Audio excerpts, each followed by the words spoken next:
Hello guys, நீங்கள் பார்த்துருது animate class Tamil. இந்த வீடியோவில் நம்ம என்ன பார்க்க போகிறோம்னா, டிவைன் அசென்ஷன் அப்படிங்கிற மன்னோட 49 அப்புறம் 50 இந்த 2 சாப்டரோட எக்ஸ்ப்ளனேஷன் தான் பார்க்க போகிறோம். இதுக்கு முன்னாடி போட்ட 48 சாப்டரோட எக்ஸ்ப்ளனேஷன் பார்க்காதீங்க, பார்த்துட்டு வந்துருங்க. அப்போ தான் இந்த சாப்டரோட எக்ஸ்ப்ளனேஷன் புரியும். சரி வாங்க வீடியோக்குள்ளே போகலாம். போன எபிசோடோட லாஸ்ட்டில் என்ன நடந்திருக்குன்னா, நம்ம அட்லைடும் ஹீரோவை போட்டு அடி துவன்னு துவச்சி அவனோட சோர்ஸ் பவரை ஃபுல்லாக யூட்டிலைஸ் பண்ண கற்றுக் கொடுத்துருப்பா.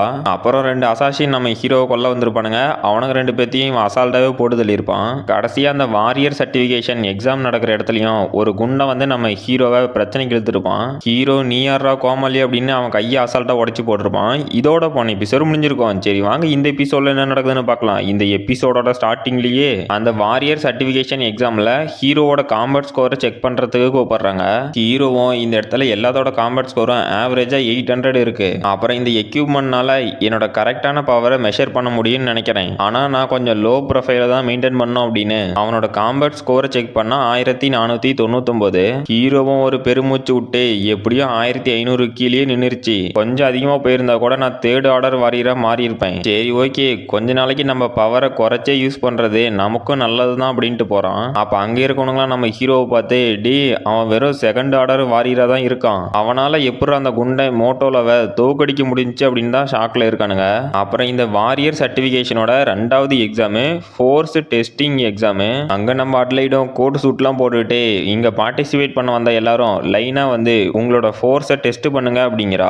ஹீரோவும் ஷாக்லயே ஆஹா இவ உண்மையிலேயே ஒரு எக்ஸாமினர் தான் போல, நான் தான் இவ்வளவு நாள் இதை நம்பலையே அப்படின்னு ஷாக் ஆகி பார்த்துட்டு இருக்கான். அப்போ நம்ம அட்லைடு முன்னாடி ஒரு மலைமாடு இருக்கான். அட்லைடும் நீங்க இந்த மிஷன்ல ஒரு டைம் பஞ்ச் பண்ணுங்க, அதோட ஸ்கோரு 1000 கிலோவுக்கு மேல போனுச்சு அப்படின்னா நீங்க இந்த டெஸ்ட்ல பாஸ் அப்படிங்கிறா. அந்த மலைமாடும் எனது நீ எக்ஸாமினரா அப்படின்னு கிண்டலா பேசுறான். அட்லைடும் ஆமாண்டா அதுல என்ன பிரச்சனை அப்படின்னு கேட்கறா.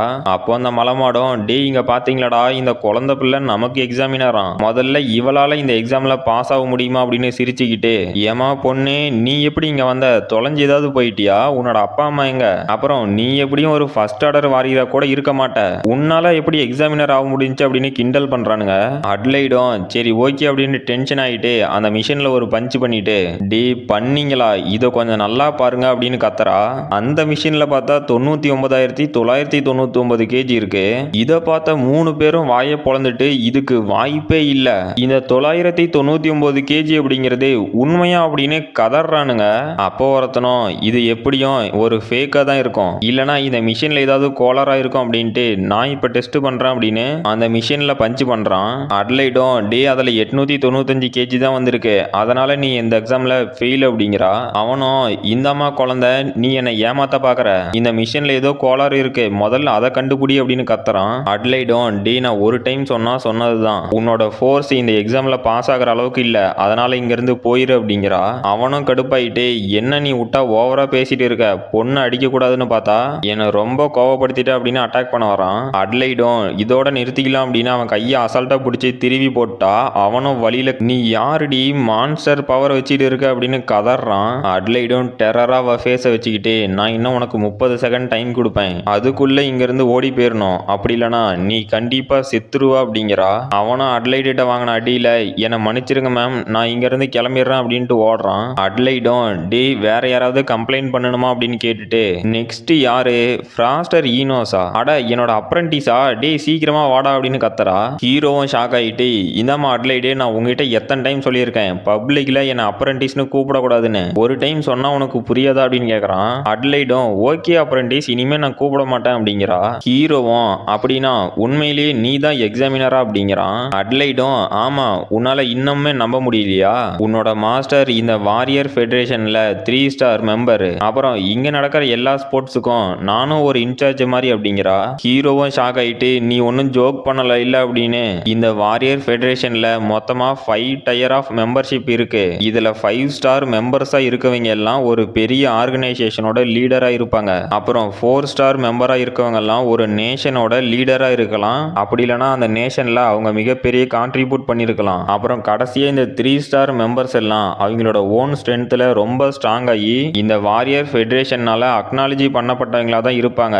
உண்மையிலேயே அட்லைடு இந்த அளவுக்கு பவர்ஃபுல்லா அப்படின்ட்டு அந்த மிஷின் கிட்ட போறான். அட்லைடும் என்னடா உன் மாஸ்டரை பத்தி கேள்விப்பட்டதும் ரொம்ப கூலா இருக்கா, சரி ஓகே உன்னோட ஃபுல் பவரை காட்டு அப்படிங்கிறா.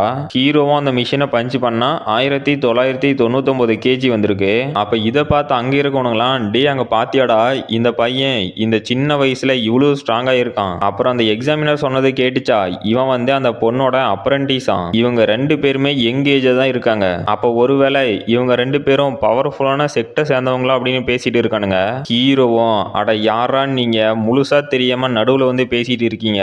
இந்த பொண்ணை எனக்கு கடைசி 2 நாளா தான் தெரியும். அப்புறம் அவ ஒன்னும் என்னோட மாஸ்டர்லாம் இல்லடா அப்படிங்கிறான். அட்லைடும், டே என்னடா 2000 கிலோ கூட தாண்ட கிடையாது, இத்தனை நாளா நான் உனக்கு கொடுத்த ட்ரைனிங் எல்லாம் வேஸ்ட் அப்படின்னு கேட்கறா. அப்புறம் அந்த வாரியர் ஃபெடரேஷனோட ரிசப்ஷனிஸ்ட் லேடியும், கங்க்ராச்சுலேஷன்ஸ் மிஸ்டர் ஃப்ராஸ்டர் ஈனோஸ், நீங்க இப்பிலிருந்து வாரியர் ஃபெடரேஷன்ல ஒரு பார்ட் ஆஃப் மெம்பரா மாறிட்டீங்க. அப்புறம் இதுதான் உங்களோட ஐடி கார்டு, இதை யூஸ் பண்ணி நீங்க டெஸ்க்டாப் அப்படி இல்லைன்னா மொபைல்ல வாரியர் ஃபெடரேஷன் வெப்சைட்ல போய் உங்களுக்கு தேவையான வெப்பன் அப்புறம் ஆர்மர் எல்லாம் வாங்கிக்கலாம் அப்படிங்கிறாங்க.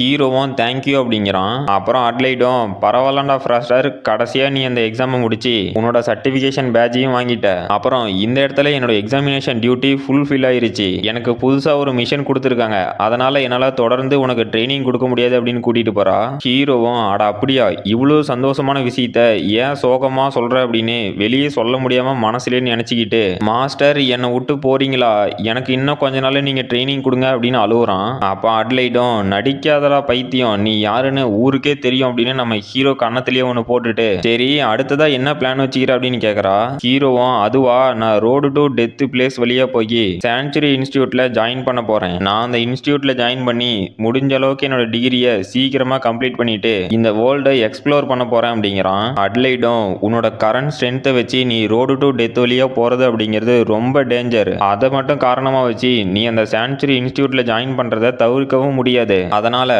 உன்னோட சேஃப்டிக்காகவும் நீ இந்த வாரியர் சர்டிபிகேஷனை கம்ப்ளீட் பண்ணதுக்காகவும் இந்த மாஸ்டரோட ஒரு கிஃப்ட் அப்படின்னு ஒரு பெரிய பொட்டி தூக்கி போடுறா. ஹீரோவும், ஆமா என்னது இது நீ எங்க இருந்து வாங்கிட்டு வந்தான்னு கேட்கறான். அப்போ அட்லைடும், இந்த ஸ்பியரை நான் வாரியர் சர்டிபிகேஷன்ல ஒரு பிரான்ச்ல இருக்கக்கூடிய டைரக்டர் கிட்ட பேசி தான் வாங்கினேன். அப்புறம் உனக்கு தெரியும், உன்னோட சோர்ஸ் பவரை இந்த வெப்பன்ல இன்ஃபியூஸ் பண்றது மூலியமா இது ரொம்ப ஸ்ட்ராங்கா மாறும். அப்புறம் இது ஒரு ஹை கிரேட் வெப்பன் அப்படிங்கிறதுனாலையும் உனக்கு க்ரோவ் ஆகிறதுக்கு ஈஸியாவே இருக்கும் அப்படிங்கிறா. ஹீரோவும், இது ஒரு ஹை கிரேட் வெப்பன் அப்படின்னு ஷாக் ஆகுறான். அப்புறம் அடுத்த சாப்டரோட ஸ்டார்டிங்ல அட்லைடும் இந்த ஸ்பியரை பிளாக் மாம்பான்னு கூப்பிடுவாங்க. இந்த ஸ்பியர் வந்து கிரேட்டஸ்ட் ஸ்பியர்மேன் அப்படின்னு அழைக்கப்பட்ட ஈகான் இசராய் யூஸ் பண்ணது அப்படிங்கிறா.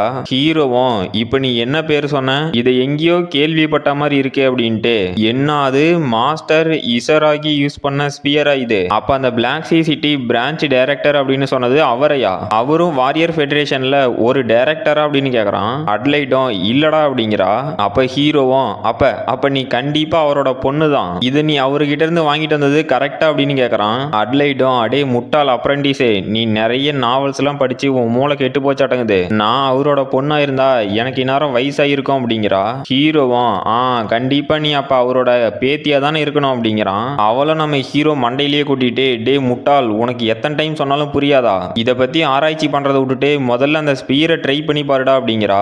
ஹீரோவும் அந்த ஸ்பீரை தூக்கிட்டு, இது என்னங்கடா இவ்வளவு வெயிட்டா இருக்கு, ஆமா இது எவ்வளவு வெயிட் தான் இருக்கு அப்படின்னு தூக்க முடியாம முக்கிட்டு இருக்கான். அட்லைடும், நீ மேனேஜ் பண்ற மாதிரி 500 கிலோவில் தான் வாங்கிட்டு வந்தேன் அப்படிங்கிறா. ஹீரோவும், அடிப்பாவி, இந்த ஸ்பியரை என்னால தூக்கவே முடியல, அப்புறம் இத பிளாக் அயன் மீட்டியராலியா பண்ணியிருக்காங்க அப்படின்னு கேட்கறான். அட்லைடும், ஆமா இந்த உலகத்துல இந்த ஒரே ஒரு ஸ்பியர் மட்டும்தான் இருக்கு, அந்த பிளாக் அயன் மீட்டியரால பண்ணப்பட்ட வெப்பன் கையை விட்டு என்ற அளவுக்கு 1-2 தான் இருக்கு அப்படிங்கிறா. ஹீரோவும், ஒரு செஞ்சுரிக்கு முன்னாடி அந்த மீட்டியர் வந்து விழுந்ததுல ஒரு என்டையர் வில்லேஜே அழிஞ்சு போச்சு. லக்கீலி அந்த டைம் பீரியட்ல எந்த ஒரு ஜாம்பிஸோ இல்ல எவால்வ்டு பீஸ்டோ கிடையாது. அப்புறம் இந்த நிலத்துல இருக்க இத்தசோடு கல்ல பார்த்துட்டு ஒரு சில ரொம்பவே எக்ஸ்பீரியன்ஸ்டு இல்ல காட் லெவல்ல இருக்கக்கூடிய பிளாக் ஸ்மித் எல்லாம் சேர்ந்து இந்த மீட்டியார்ல இருந்து மொத்தம் 12 வெப்பன்ஸ் கிராஃப்ட் பண்ணனாங்க. அந்த வெப்பன்ஸ் எல்லாமே இந்த உலகத்துல இருக்க மற்ற வெப்பன்ஸை கம்பேர் பண்ணும்போது ரொம்பவே ஸ்ட்ராங் அண்ட் ஷார்ப்பா இருக்கும். இந்த மாதிரி விலை மதிக்க முடியாத வெப்பனை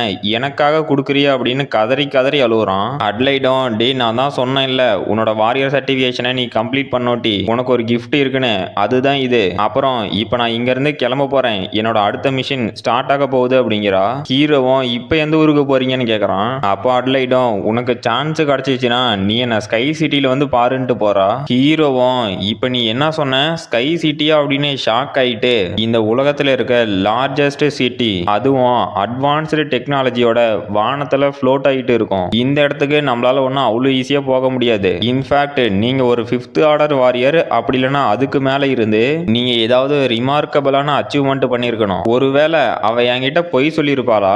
அந்த இடத்துக்கு போகணும் அப்படின்னா ரொம்ப வருஷம் நம்ம கஷ்டப்பட்டு ட்ரைனிங் எடுத்திருக்கணும். சரி ஓகே, நாம இப்போ ரோடு டு டெத்துக்கு போகலாம் அப்படின்ட்டு கிளம்புறான். அப்புறம் ஒருத்தனும், டே முட்டாளுங்களா, உங்களால் ஒரு 1st ஆர்டர் வாரியரை சமாளிக்க முடியல, உங்களால் இந்த ஒரு வேலையை கூட உருப்படியாக பண்ண முடியாது அப்படின்னு கத்துறான். அங்கே இருக்கவனும், சார் அந்த பையனை பற்றி நமக்கு ராங்கான இன்ஃபர்மேஷன் வந்திருக்கு, அவனோட பவர் 1st ஆர்டர் வாரியருக்கு மேலே இருக்கு அப்படிங்கிறான். அவனும், ஃபர்ஸ்ட் டைம் அந்த ஸ்ட்ரைக்கர் ஃபேமிலி ஒரு ஃபேவர் பண்ண சொல்லி என்கிட்ட கேட்டிருந்தாங்க. ஆனால் இப்போ அது ஸ்ட்ரைக்கர் ஃபேமிலியோட பிரச்சனை இல்லை, என்னோட பர்சனல் ப்ராப்ளம். அந்த லிட்டில் பிராட்டுக்கு என்ன தைரியம் இருந்தா என்னோட அவதார் டெம்பிள் சேர்ந்த மெம்பர்ஸை கொன்னு இருப்பான். அவன் இந்த பிளாக் சி சிட்டியை விட்டு உயிரோட போக மாட்டான் அப்படிங்கிறான். அப்புறம் இதோட இந்த எபிசோடு முடிஞ்சு போச்சு. இந்த வீடியோ பிடிச்சிருந்துச்சுன்னா மறக்காம லைக் பண்ணுங்க, ஷேர் பண்ணுங்க, சப்ஸ்கிரைப் பண்ணுங்க. நாம அடுத்த வீடியோல பார்க்கலாம்.